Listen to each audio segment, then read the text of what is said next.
महाराष्ट्र विधानसभेच्या निवडणुकीत महायुतीला मिळालेल्या ऐतिहासिक बहुमतानंतर मुख्यमंत्री कोण होणार याबाबत चर्चा सुरू होती। अखेर भाजपने गटनेते म्हणून देवेंद्र फडणवीसांची निवड केली आणि या प्रश्नाचं उत्तर मिळालं। भाजपला मिळालेल्या ऐतिहासिक यशानंतर आता देवेंद्र फडणवीसांच्याच नेतृत्वात महायुतीचं सरकार स्थापन झालंय। मात्र मावळते मुख्यमंत्री एकनाथ शिंदे यांची भूमिका काय असणार याबाबत बरीच चर्चा सुरू होती। अखेर एकनाथ शिंदे मंत्रिमंडळात सहभागी झाले। शपथविधीवेळी एकनाथ शिंदेंनी बाळासाहेब आणि आनंद दिघेंचं स्मरण केलं। पाहुयात ही दृश्य।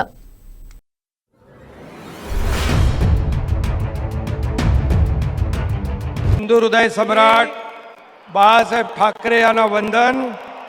गुरुवर्य धर्मवीर आनंद दिघे साहेबांचं स्मरण। हिंदू हृदय सम्राट बाळासाहेब ठाकरे यांना वंदन।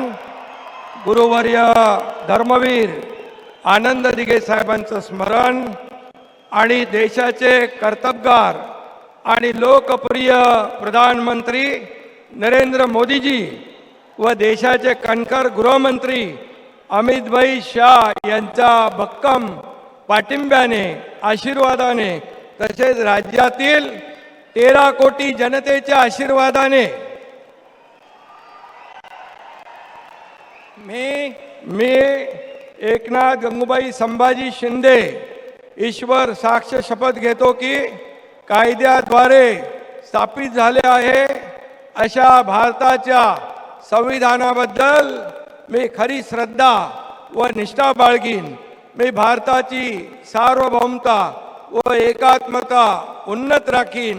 मी महाराष्ट्र राज्याचा उपमुख्यमंत्री म्हणून माझी कामे निष्ठापूर्वक व सत्सद्विवेक बुद्धीने पार पाडीन आणि संविधान व कायदा यानुसार सर्व तऱ्हेच्या लोकांना मी निर्भयपणे व निष्पक्षपातीपणे तसेच कोणाच्याही विषयी ममत्वभाव किंवा आकस न बाळगता न्याय्य वागणूक देईन।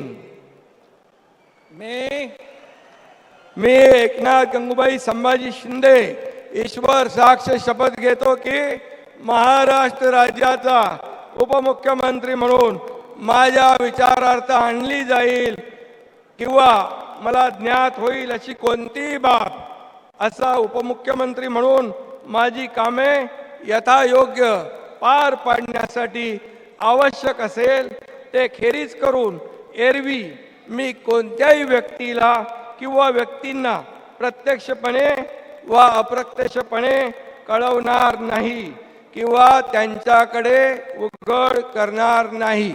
धन्यवाद।